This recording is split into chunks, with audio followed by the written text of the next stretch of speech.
Good morning students.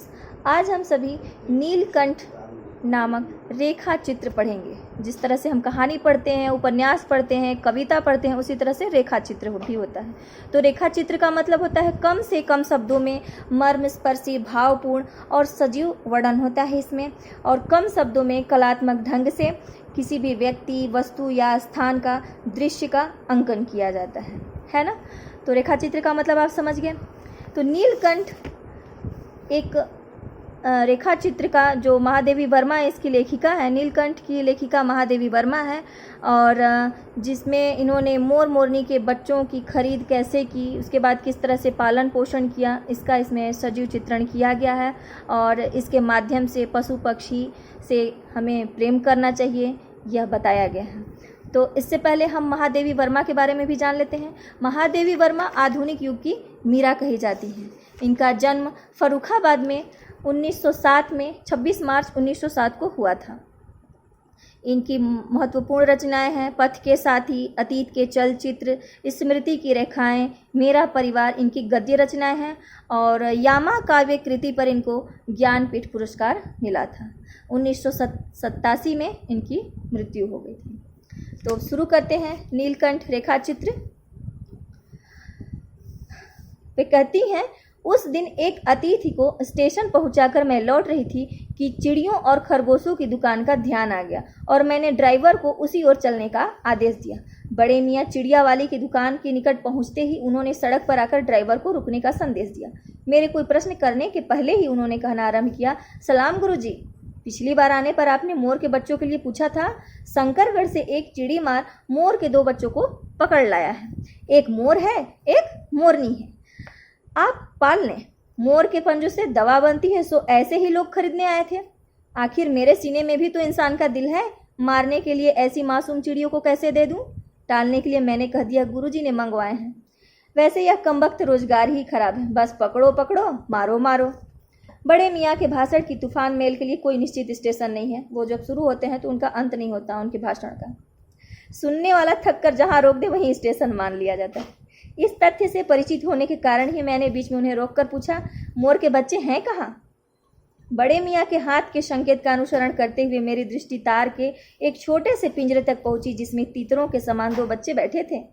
पिंजरा इतना सकरा था कि पक्षी शावक जाली के गोल फ्रेम में किसी जड़े चित्र की तरह लग रहे थे। मेरे निरीक्षण के साथ साथ बड़े मियाँ की भाषण मेल चली जा रही थी। ईमान कसम गुरुजी, चिड़ी मार ने मुझसे इस मोर के जोड़े के नकद 30 रुपए लिए हैं। 12 कहा, कई बार कहा, भाई जरा सोच लो, अभी इनमें मोर की कोई खासियत भी है कि तू इतनी बड़ी कीमत मांगने चला? पर वह मुंजी क्यों सुनने लगा। आपका ख्याल करके अस्ता पस्ता कर देना ही पड़ा। अब आप जो मुनासिब समझे। अस्तु। 30 चिड़ी मार के नाम के और 5 बड़े मियाँ के ईमान के देकर जब मैंने वह छोटा पिंजरा कार में रखा, तब मानो वह जाली के चौखटे का चित्र जीवित हो उठा। दोनों पक्षी शावकों के छटपटाने से लगता था मानो पिंजरा ही सजीव और उड़ने योग्य हो गया। घर पहुंचने पर सब कहने लगे, तीतर है, मोर कहकर ठग लिया है। कदाचित अनेक बार ठगे जाने के कारण ही ठगे जाने की बात मेरे चिढ़ जाने की दुर्बलता बन गई है। अप्रसन्न होकर मैं खुश नहीं हुई, अप्रसन्न हो गई। मोर के क्या सुरखाबके पर लगे हैं? है तो पक्षी ही। चिढ़ा दिए जाने के कारण ही संभवतः उन दोनों पक्षियों के प्रति मेरे व्यवहार और यत्न में कुछ विशेषता आ गई। पहले अपने पढ़ने लिखने के कमरे में उनका पिंजरा रखकर उसका दरवाज़ा खोल दिया। फिर 2 कटोरों में सत्तू की छोटी छोटी गोलियां और पानी रखा। वे दोनों चूहेदानी जैसे पिंजरे से निकलकर कमरे में मानो खो गए। कभी मेज के नीचे घुस जाते, कभी अलमारी के पीछे। अंत में इस लुका छिपी से थककर उन्होंने मेरे रद्दी कागजों की टोकरी को अपने नए बसेरे का गौरव बनाया। वहीं वो रहते थे, मतलब उनका वही नियत स्थान था। 2-4 दिन वे इसी प्रकार दिन में इधर उधर गुप्तवास करते, छुप छुप कर रहते, गुप्त मतलब छुप कर रहना, और रात में रद्दी की टोकरी में प्रकट हो जाते। फिर आश्वस्त हो जाने पर कभी मेरी मेज पर और कभी कुर्सी पर और कभी मेरे सिर पर अचानक आविर्भूत हो जाते, प्रकट हो जाते। खिड़कियों में तो जाली लगी थी, पर दरवाज़ा मुझे निरंतर बंद रखना पड़ता था। खुला रहने पर चित्रा उनकी बिल्ली का नाम था, इन नवागंतुकों का पता लगा सकती थी। तब उसके शोध का क्या परिणाम होता, यह अनुमान करना कठिन है। बिल्ली आती तो क्या करती, लोगों को खा जाती ना। वैसे वह चूहों पर भी आक्रमण नहीं करती, परंतु यहाँ तो दो सर्वथा अपरिचित पक्षियों की अनधिकार चेष्टा का प्रश्न था। उसके लिए दरवाजे बंद रहे और ये दोनों ऐरे गैरे मेरी मेज को अपना सिंहासन बना लें। यह स्थिति जो उनकी बिल्ली थी चित्रा जैसी अभिमानिनी के लिए असह्य ही कही जा सकती। वह गुस्साती है ना। जब मेरे कमरे का कायाकल्प चिड़ियाघर की तरह लगने लगा, क्योंकि उनके कमरे में वो दोनों रहते थे तो चिड़ियाघर लगना स्वाभाविक था, तो चिड़ियाघर की तरह जब लगने लगा तब मैंने बड़ी कठिनाई से दोनों चिड़ियों को पकड़कर जाली के बड़े घर में पहुंचाया, जो मेरे जीव जंतुओं का सामान्य निवास है। दोनों नवागंतुकों ने पहले से रहने वालों में वैसा ही कौतूहल जगाया जैसे नववधु नई दुल्हन के आगमन पर परिवार में स्वाभाविक होता है।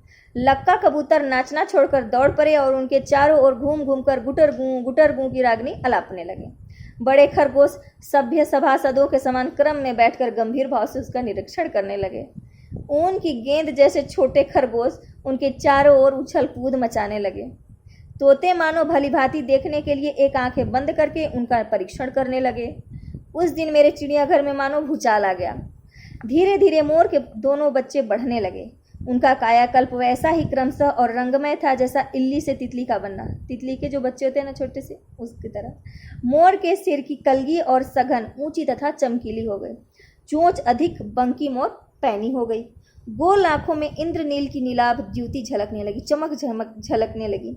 लंबी नील हरित ग्रीवा की हर गर्दन, ग्रीवा मतलब हर भंगिमा में धूप छाही तरंगे उठने गिरने लगी। दक्षिण वाम दोनों पंखों से सलेटी और सफ़ेद आलेखन स्पष्ट होने लगे।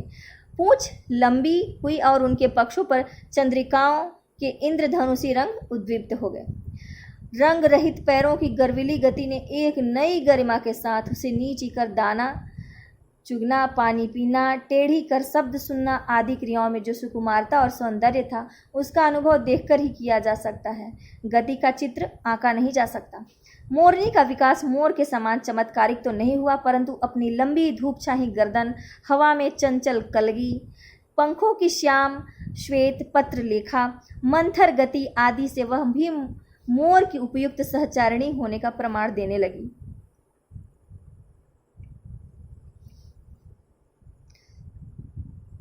नीलाभ ग्रीवा के कारण मोर का नाम रखा गया नीलकंठ और उसकी छाया के समान रहने के कारण मोरनी का नामकरण हुआ राधा। मुझे स्वयं ज्ञात नहीं कि कब नीलकंठ ने अपने आप को चिड़ियाघर के निवासी जीव जंतुओं का सेनापति और संरक्षक नियुक्त कर लिया। सवेरे ही वह सब खरगोश कबूतर आदि की सेना एकत्र कर उसे उस ओर ले जाता जहां दाना दिया जाता है और घूम घूम कर मानो सबकी रखवाली करता रहता। किसी ने कुछ गड़बड़ की और वह अपने तीखे चंचू प्रहार से उसे दंड देने के लिए दौड़ जाता। खरगोश के छोटे बच्चों को वह चोंच से उनके कान पकड़कर ऊपर उठा लेता था और जब तक वे आत्रिक क्रंदन न करने लगते उन्हें अधर में लटकाया रहता बीच में। कभी कभी उसकी पैनी चोंच से खरगोश के बच्चों का कर्णवेध हो जाता, कान में छेद हो जाता था, पर वे फिर कभी उसे क्रोधित होने का अवसर नहीं देते थे। दंड विधान के समान ही उन जीव जंतुओं के प्रति उसका प्रेम भी असाधारण था। प्रायः वह मिट्टी में पंख फैलाकर बैठ जाता और वे सब उसकी लंबी पूंछ और सघन पंखों में छुआवल जैसा खेल खेलते रहते। है ना बच्चों? अच्छा लगा आप लोगों को ना? मुझे भी बहुत अच्छा लगा। धन्यवाद।